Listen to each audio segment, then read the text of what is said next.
حضرت محمد کی پیدائش کا مکمل واقعہ اور حضرت آمنہ کے پیٹ میں معجزات اللہ تعالی نے آپ کو ساری دنیا کے لیے رحمت بنا کر بھیجا۔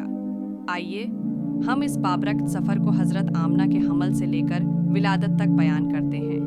حضرت عبداللہ اور حضرت آمنہ کی شادی قبیلہ قریش کے سردار حضرت عبد المطلب کے بیٹے حضرت عبداللہ نہایت نیک اور خوبصورت نوجوان تھے۔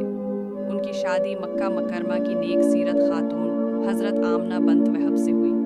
شادی کے کچھ عرصے بعد ہی حضرت عبداللہ کا انتقال ہو گیا۔ اس وقت حضرت آمنہ کے پیٹ میں نور محمدی موجود تھا۔ حضرت آمنہ کے خواب اور بشارتیں جب حضور حضرت آمنہ کے شکم مبارک میں تھے تو کئی عجیب و غریب نشانیاں ظاہر ہوئیں۔ حضرت آمنہ نے خواب میں دیکھا کہ ایک نور ان کے اندر سے نکلا اور پورے شام کے محلات تک پھیل گیا۔ یہ بشارت تھی کہ یہ